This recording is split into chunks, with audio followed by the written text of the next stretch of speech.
এমন একটা দৃষ্টান্ত শরীর দেখলাম, সে কথা না বললেই নয়, আমি কথাটা আপনাদেরকে বুঝাইয়া দিতেছি।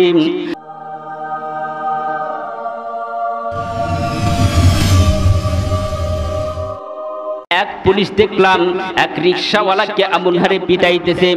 ওই রিকশাওয়ালা এমন গরিব মানুষ, ওই ব্যক্তি বলতেছে, ভাই গো আপনি আমাকে মাফ করে দেন, আপনি আমারে পিটাই না, আমি এখান থেকে চলে যাচ্ছি। রিকশাওয়ালার ছিল মুখে দাড়ি, নবীর সুন্নাত, ওই দাড়িতে দুইটা থাপ্পড় মেরেছে। আমি দেখলাম, আমার চোখে মনে হয় পানি এসে গেছে। আমি এত কঠিন অসহায় হিসাবে দেখলাম, ওই মানুষটাকে যখন দুইটা থাপ্পড় মেরেছে, লোকটা কেটে দিয়া পুলিশের পা চেপে ধরছে। পুলিশকে বলে, ভাই আপনি দয়া করে মাফ করে দেন, আমি আর বগুড়ার 7 মাথার ভিতর আসবো না। লোকটার বুকে যখন থাপ্পড় মারলো, বাইরে গরিবের প্রতি এইরকম করা দরকার নাই। আপনি ক্ষমতার দাবতে আপনি কেমন ক্ষমতা পাইছেন, 1 সেকেন্ডের জন্য আপনি ক্ষমতা পাইছেন।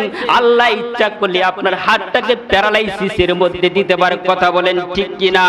আল্লাহ ইচ্ছা করলে আপনাকে এখান থেকে বগুড়ার 7 মাথার থেকে 1 কিলো পর্যন্ত বাড়ি পর্যন্ত হেঁটে যেতে পারবেন না। আবার এই দৃষ্টান্ত স্বরূপ দিকে মনে কষ্ট হলো, যদি এই গরিব রিকশাওয়ালা কেমন ভাবে ওই পুলিশের পা চেপে ধরছে, তারপরও তাকে ক্ষমা করে দেয় নাই। ওই পুলিশকে, ওই পুলিশ ওই রিকশাওয়ালাকে নিয়ে থানায় নিয়ে চলে গেলাম। বলতেছে, ভাই রে আপনি মাফ করে দেন, আমি আর কোনোদিন আসবো না। আমি হলাম সবচেয়ে গরিব মানুষ, আমি 5 ওয়াক্ত নামাজ পড়ি, কারণ ওই ব্যক্তির তো মুখে দাঁড়িয়ে আছে নবীর সুন্নাত, যার ভিতরে থাকে ওই কখনো বেঈমানি করে সহজে করবে না, নামাজ তো অবশ্যই পড়ে। ওই লোক কখনোই এইরকম মিথ্যা কথা আর বলবে না। পুলিশ আবার চিন্তা করলো আরেকটা লাঠি মারি। পুলিশ লাঠি মারবার যায়, দেখে যে পার কাছে একটু ধুলা পড়ছে। ওই গরিব বেচারা রিকশাওয়ালাটা ওই পুলিশের জামাটা আবার মুছে দিচ্ছে, তাও পুলিশ ছাড়তেছে না, এরপরও পিটাইতেছে। এই লোকটা সেখান থেকে বিদায় নিয়ে গেল, কারণ রাসূল তো এইরকম দৃষ্টান্ত শরীফ দেয় না। আজ বাংলাদেশের মানুষ হোক, যেই দেশের মানুষই হোক, আজ যেই প্রেসিডেন্ট হোক, আজ ক্ষমতায় এসে মানুষের উপর নির্মল অত্যাচার যারা করবে, ওলামায়ে কেরামদের উপর অত্যাচার করবে। রাসূল কোন ওলামায়ে কেরামদের উপর অত্যাচার করে নাই, মানুষের উপর নির্মল নির্যাতন করে নাই, সেই মানুষে আজ মানুষের উপর নির্মল অত্যাচার করতেছে। আপনারা বলেন এটা নবীর চরিত্র না এদের কিসের চরিত্র? এটা কি নবীর আদর্শ? নবীর আদর্শ না। রাসূল দেশ শিক্ষা দেয় নাই, নবীর সুন্নাত যারা মানবে না, নবীর আদর্শ যারা মানবে না, এই মুসলমান হিসেবে কখনো দাবি করতে পারে না। কথা বলেন ঠিক কিনা? দাবি করতে পারে? আজ যদি এই পৃথিবীর মুখে বাংলাদেশের ভিতরে যদি ওমরের মতন রাদিয়াল্লাহু তাআলা আনহুর মতন যদি প্রেসিডেন্ট আসতো, কোন গরিব রিকশাওয়ালা, কোন গরিব বাহিনী আর গরিব থাকতো না, এবং গরিবের মাল সামাদ নিয়ে কখনো আত্মসাৎ করতো না। কথা বলেন ঠিক কিনা? করতো? ও দুনিয়ার মুসলমানরা, আমি যে কথাগুলো বলতেছি হক কথা। আপনারা কোরআন খুলে দেখবেন, তাফসীর খুলে দেখবেন, তাফসীরে তাফহিমুল কোরআনের ভিতর আছে। আমি যদি মিথ্যা কথা বলে থাকি, আপনারা আমাকে অ্যারেস্ট করতে পারবেন, কারণ আমার কাছে কিতাব আছে, কিতাবের প্রমাণিত আমি বলে দিলাম। এইবার রাসূল সাল্লাল্লাহু আলাইহি সাল্লাম মক্কা থেকে যখন মদিনার নগরে গেলেন, মদিনায় যাওয়ার পরে 10,000 সাহাবী তৈরি করলেন।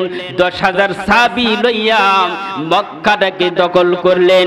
কিন্তু ভাইজান, মক্কা দখল করার জন্য গেলেন, কিন্তু মক্কা দখল করবেন কিভাবে? রাসূলের কৌশলটা কি ছিল? রাসূল সাহাবীদেরকে বলে, সাহাবীরা তোমরা বেশি করে চুলা বানাও, অল্প করে পায়খানা তৈরি করো। বেশি করে চুলা বানাও আর অল্প করে পায়খানা তৈরি করো। কারণ 10,000 সাহাবী আর কাফির বেঈমানের দল তো হাজার হাজার। কথা বলেন ঠিক কিনা? ইমানদারের সংখ্যা কম না বেঈমানের সংখ্যা কম? ইমানের ইমানদারের সংখ্যা হচ্ছে কম আর বেঈমানদের দল হচ্ছে বেশি। ও মুসলমান, অল্প ইমানদার অল্প মুসলমান যদি সকলে ঐক্যবদ্ধ থাকে, কোন বেঈমান উলামায়ে কেরামদের উপর নির্যাতন নিতে পারবে না। কথা বলেন ঠিক কিনা? নিতে পারবে? রাসূলের আদর্শ যার ভিতর থাকবে সেই হচ্ছে একমাত্র প্রকৃত ইমানদার। ওই ব্যক্তি হচ্ছে নবীর খাঁটি উম্মত, না হলে খাঁটি বেঈমান ও এক নাম্বার। কথা বলেন ঠিক কিনা? রাসূল এবার মক্কা নগরীতে গেলেন কয় হাজার সাহাবী? 10,000 সাহাবী। কিন্তু বেশি করে চুলা বানালেন কিসের জন্য? আর অল্প করে পায়খানা বানালেন কিসের জন্য? এটা তো আপনাদের বোঝার দরকার আছে। কারণ গোয়েন্দা বিভাগের মধ্যে একজন ছিল আবু সুফিয়ান। আবু সুফিয়ান নাম শুনছেন? আবু সুফিয়ান বলছিল মক্কা নগরীতে কয়জন লোক এসেছে আমি এটাই দেখব, কি বাহাদুরি নিয়ে এসেছে। কিন্তু রাসূল তো বাহাদুরি নিয়ে যায় নাই, রাসূল নিয়ে গেছে ঈমানের দাবিতে, ঈমান পরীক্ষা করার জন্য। ঈমানের বল নিয়ে, ঈমানের শক্তি নিয়ে মক্কা নগরীতে ঢুকছে। কিন্তু ভাইজান, মক্কা নগরীতে যাওয়ার পরে কিভাবে মানুষদেরকে সঙ্গে মিলামিশন করলেন। কিন্তু সাহাবীরা সকলেই দৃষ্টান্ত স্বরূপ রাসূলের দেখতেছেন, রাসূলের আদর্শগুলো দেখছেন। রাসূল যদি বলছে তোমরা সামনের দিকে যাও, তাহলে সাহাবীরা সামনের দিকে গেছে। আর রাসূল এখানে স্থির থাকো, এখান থেকে যাবা না। রাসূলের কথাই সকলেই মানছে। যদি কোনো ব্যক্তি বেঈমানের পিছে ঘুরিয়া দিনটাকে যদি শেষ করে দেয়, ওই ব্যক্তি যদি জাহান্নামের দিকে যায়, ওই সবগুলোই জাহান্নামে যাবে। কথা বলেন ঠিক কিনা? আর যারা ইমানদারের পথের দিকে চলাফেরা করবে, তারা ওই সব জাহান্নামী নয়, জান্নাতে পৌঁছে যাবে। এইবার রাসূল বলে তোমরা স্থির হও। আবু সুফিয়ান বলতেছে সকাল বেলা নয়, রাত্রের বেলা বলতেছে গভীর রাত্রে। ওর মিনের বুদের খালি শয়তানি আবু সুফিয়ানের, যে যাও যাও, কতগুলো বাহিনী এসেছে, মুহাম্মদের দল এসেছে, আমি এইটাই পরীক্ষা করব। এবার আবু সুফিয়ানের একটা দল গেলেন, একজন গোয়েন্দা বিভাগের একজন গেলেন, যা দেখতেছে যে কয়জন লোক এসেছে আমি এটাই গুনবো। যাওয়ার পরে দেখে যে হাইরে কতগুলো সুলাম, ও সুলা গুনে সারা রাত শেষ করছে। সকাল বেলা এসে বলতেছে হুজুর আমি মানুষ কি আর গুনবো, যতগুলো সুলা দেখলাম আমার মনে হয় হাজার হাজার বাহিনী এসেছে। বলেন সুবহানাল্লাহ। ওই ব্যক্তি আসার পরে পরের দিন সকালে আবার পাঠাইলেন আরেকজনকে। যাওয়ার পরে বলতেছে যাও তো এবার তুমি গণনা করে এসো। সকাল বেলা তো সকলের পায়খানা করার দরকার আছে না নাই? বিরাট বিরাট লাইন, পায়খানা কিন্তু অল্প। যারা ইজতেমাতে যান দেখবেন ইজতেমার পায়খানা অল্প, দেখবেন বিরাট বিরাট লাইন। এরকম অনেক লাইন বড় বড় হয়েছে। তখন ওই গোয়েন্দা বিভাগের লোকটা বলতেছে আরে এত বড় বড় লাইন আমি কেমনে গুনবো? আশ্চর্য ব্যাপার। বিরক্ত হয়ে রাত মানে সকাল 10টার দিকে আবু সুফিয়ানের নিকট এসেছে। আবু সুফিয়ানকে বলে আমি গণনা করে শেষ করতে পারি নাই। মাথা খারাপ হওয়ার দরকার আছে না নাই? ওতে একটা নেতা মানুষ, একদম মন খারাপ হয়েছে। কই কি রে, আমি পাঠাইলাম তোকে চাকরিতে রাখছি, তুই আমার চাকর, তোকে যা বলবো তাই শুনবি। উনি গেছে গণনা করে নাই, চলে যাচ্ছে। রাগ করে আবু সুফিয়ান একাই গেছে। রাস্তার মধ্যে যখন চলে গেলেন, আবু সুফিয়ান পথ দিয়ে যাইতেছে, কিন্তু রাসূলের চাচা আব্বাস রাদিয়াল্লাহু তাআলা আনহুর সঙ্গে দেখা হলো। এইবার আবু সুফিয়ান বলতেছে আব্বাস রে, মক্কা নগরীতে তোমার আব্দুল্লাহর ছেলে মোহাম্মদ কয় হাজার সাহাবী, কয় হাজার মানুষ নিয়ে এসেছে, তুমি কি আমার চিনো? আবু সুফিয়ান বলতেছে। এইবার আবু সুফিয়ান এই কথা বলার পর আব্বাস রাদিয়াল্লাহু তাআলা আনহু বললেন আবু সুফিয়ান তুমি তো জানো না এর নাম বাদশাহী নয়, এর নাম হলো নবুয়ত। বলেন সুবহানাল্লাহ।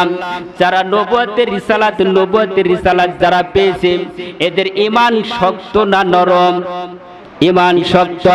শক্ত নিয়ে চলে গেছে আল্লাহর ভক্ত। এইবার চলে গেলেন মক্কা নগরীতে যুদ্ধ করার জন্য। আবু সুফিয়ানের সঙ্গে যুদ্ধ করবে, কিন্তু যুদ্ধ করার আগে একটা কৌশল ইসলাম নবী বলতেছে সাহাবীরা তোমরা এখানে স্থির হও, আমি এক জায়গায় ঘুরে আসি, আসার পর তারপরে তোমাদের সঙ্গে কথা বলবো। এইবার সামনের দিকে অগ্রসর হলেন। আল্লাহর নবী যখন পথ দিয়ে হাঁটে যাইতেছিলেন, পথের মধ্যে দেখলেন একজন বুড়িমার সঙ্গে সাক্ষাৎ হলো। বুড়িমার দেখে একটা টোপলা বোঝা বহন করতে পারতেছে না। বুড়িমাকে বলতেছে, রে বুড়িমা, ওই বোঝাটা আমার দাও, আমি লইয়া যাই। বুড়িমা বলতেছে, তুমি কে বাবা? আমি তো চিনি না। তখন বোঝাটা মুহাম্মদের কাঁধে দিল, আর বুড়িমাটা সামনের দিকে অগ্রসর হচ্ছে। এইবার সামনের দিকে অগ্রসর হয়, বুড়িমা একবার হাঁটে আরেকবার পড়ে যায়। কারণ কিসের ভয়? বলতেছে মক্কাতে যে লোক এসেছে তারই ভয়। কিন্তু মুহাম্মদ রাসূলুল্লাহ সাল্লাল্লাহু আলাইহি সাল্লাম বলতেছে, বুড়িমা কোনো ভয় নাই, তুমি কোথায় যাবা? বলতেছে আমি এমন জায়গায় যাব, সেই জায়গায় দেখতেছি মুহাম্মদের আব্দুল্লাহর ছেলে নাকি মুহাম্মদ এসেছে, আমাদের তো আর বাঁচাইবে না। বলতেছে আমি সেই মুহাম্মদ, তুমি বুড়িমা ভয় করো না, আমি মুহাম্মদ থাকতে তোমার কোনো চিন্তা নাই। তখন ওই বুড়িমা দেখিয়া মুহাম্মদের কাছে বলল, রে তুমি আমাকে কলেমা পড়াইয়া মুসলমান বানিয়ে দাও, লা ইলাহা ইল্লাল্লাহু মুহাম্মাদুর রাসূলুল্লাহ। সকল বলি সাল্লাল্লাহু আলাইহি ওয়াসাল্লাম। ও মুসলমান, কত দৃষ্টান্ত স্বরূপ আপনাদেরকে বোঝাইতেছি, সেই নবীর আদর্শ আমাদের সকলকে যেন ধরার তৌফিক দান করে। সকল আল্লাহুম্মা আমিন। দেখুন মক্কা নগরীতে 20 বছরের একটা যুবক ইয়াতীম মানুষ, বাবা হারাই গেছে, বাবা নাই, দুনিয়া থেকে বিদায় নিয়ে গেছে। এই যুবকটা তার চাচার কাছে মানুষ হয়। তখন চাচার কাছে আস্তে আস্তে যখন বড় হয়ে যায়, বড় হওয়ার পরে চাচা বলতেছে, ভাতিজা তুমি তো বড় হয়ে যাচ্ছ, ঠিক আছে বাবা, তোমার জন্য আর্থিক অবস্থা তো দরকার আছে, টাকা পয়সার দরকার আছে। তখন ওই ছেলের জন্য অনেক টাকা পয়সা ইনকাম করে তার জন্য রেখে দিয়েছেন। তখন ওই যুবক চিন্তা করতেছে যে এই লোকটা কে? মুহাম্মদ তখন কলেমার দাওয়াত দেন আর বলতেছে, এই লোকটা কে? এই লোকটার এত সুন্দর চেহারা, কে এই লোকটা? তখন বলতেছে, ইনি আল্লাহর নবী মুহাম্মদ রাসূলুল্লাহ সাল্লাল্লাহু আলাইহি সাল্লাম। চাচাকে বলতেছে, চাচা আমি আপনার কাছে একটা কথা বলতে পারি? তখন বলতেছে, কি বলবা বলে দাও। চাচার একটু রাগ, কি বলবা বলো। তো বলতেছে, মুহাম্মদটা কেমন? খুব ভালো। কেমন? খুব ভালো। তার চরিত্র কেমন? খুবই ভালো। উনি সত্যবাদী একজন লোক। ওই ভাতিজা বলতেছে, চাচা মুহাম্মদ যদি ভালো হয়ে থাকে আপনি কি তাকে মানতে রাজি আছেন?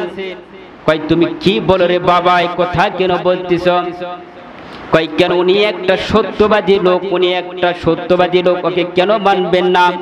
বলতেছে, এই কথা আর কখনো বলবা না, শুধু এইবার বলো তোমাকে যা দিয়েছি সব কিছু ছিনিয়ে নিব। মনের সঙ্গে যার মনের মিল থাকবে না আর কখনোই কোনো কিছু হবে না। তখন উনি চিন্তা করলো, আমি আর দেরি করব না, আমি এই মুহূর্তে কলেমা পড়ে মুসলমান হয়ে যাব। চাচার কাছে কলেমা পড়িয়া মুসলমান হয়ে গেল। চাচা বলতেছে, কলেমা পড়ার কারণে তোমার কি পরিণত হতে পারে তুমি কি সেটা জানো? চাচাকে বলতেছে, ভাতিজা এই কথা বলতেছে আমি জানি। কই কি করবা করেন? কই যা আমি দিয়েছি সব কিছু ছিনিয়ে নিব, সব আমাকে ফেরত দাও। এইবার চাচা বলতেছে, তোমাকে গাড়ি দিলাম, বাড়ি দিলাম, টাকা দিয়েছি, পয়সা দিয়েছি, সব আমাকে ফেরত দিয়ে দাও, তোমাকে আর আমি দিব না। চাচাকে বলতেছে, চাচা আপনি সব নিয়ে যান, তাতে আমার কোনো আপত্তি নাই, এতে আমি কোনো দ্বিধা বোধ করি না। এইবার সব কিছু সব ছিনিয়ে নিয়ে গেলেন। নেওয়ার পরে চাচাকে বলতেছে, চাচা আমি এখান থেকে চলে গেলাম, আপনার দিকে আমি আর খেয়াল রাখবো না, আর কোনো দরকার নাই। এইবার মুহাম্মাদের দরবারে আমি চলে যাব। মুহাম্মাদের দরবারে যাবে, কিন্তু পরনের যে কাপড়টা ছিল ওই কাপড়টাও কিনা হলেন সেই চাচার টাকা দিয়া। চাচা বলতেছে, পরনের যে লুঙ্গিটা আছে ওই লুঙ্গিটা আমারে খুলে দিয়ে যাও। 20 বছরের যুবক কেমনে ওই লুঙ্গি খুলে দিয়া অলঙ্গ হয়ে যাবে? কিন্তু ভাইজান ইসলাম কবুল করার কারণে, নবীর আদর্শ মানার কারণে এইগুলো সব পরিত্যাগ করে দিলেন এবং পরনের লুঙ্গিটা পর্যন্ত খুলে দিলেন। লুঙ্গি খুলে দেওয়ার পরে ওই ভাতিজা অলঙ্গ হয়ে মার কাছে, মার নিকটে গেলেন। মাকে বলে, মারে তুমি আমার এমন একটা পরনের কাপড় দাও, এমন একটা বস্ত্র দাও, সেই বস্ত্র বহন করে, বস্ত্র পরিধান করে আমি সেই মুহাম্মদের দলে যেতে পারি। মা চক্ষু বন্ধ করে দিয়া তখন এমন একটা বস্ত্র দিল, ওই বস্ত্র দিয়া পিন্দিয়া পরিধান করিয়া চলে গেলেন মুহাম্মদের দরবারে। মুহাম্মদের দরবারে যাওয়ার পরে মুহাম্মদ বলতেছে, রে তোমার এই অবস্থা কি করলাম, তুমি কেন এই অবস্থা করলাম?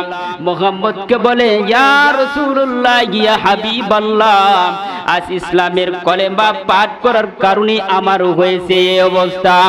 মুহাম্মদকে বলতেছে, ইয়া রাসূলুল্লাহ, আপনি আমাকে এমন একটা শিক্ষা দেন, এমন একটা তেলাওয়াতুল কারিমা শিক্ষা দেন, আমি সর্বক্ষণ যেন এই তেলাওয়াতটা করতে পারি। সকল সাহাবীরা আছে, নবী নামাজে যাবেন, তখন ওই আব্দুল উজ্জাকে বলতেছে যে তুমি কোরআনুল কারীম তেলাওয়াত করতেই থাকো। কোরআনুল কারীম অনবরত তেলাওয়াত করতেছে, আর সাহাবীরা বলতেছে আমাদের ডিস্টার্ব হয়। তখন রাসূল বলতেছে, ডিস্টার্ব নয়, ওনাকে পড়তে দাও, কারণ উনি নতুন কলিমা পাঠ করেছে, নতুন মুসলমান হয়েছে, অতএব ওকে পড়তে দাও, তোমরা তাকে বাধা দিও না। ও মুসলমান, আপনাদের গেটাই আমি বলতে চাই, আপনারা সেই নবীর সুন্নাত মোতাবেক চলুন, নবীর আদর্শের দিকে আপনারা তাকান, তাহলে আল্লাহ পাক আমাদেরকে এবং আপনাদেরকে অবশ্যই মঙ্গল কামনা করবেন। আল্লাহ তাআলা সকলকে এই নবীর আদর্শ মোতাবেক চলার তৌফিক দান করুন। সকলে বলেন আল্লাহুম্মা আমিন। ওয়া আখিরি দাওয়ানা আলহামদুলিল্লাহি রাব্বিল আলামিন।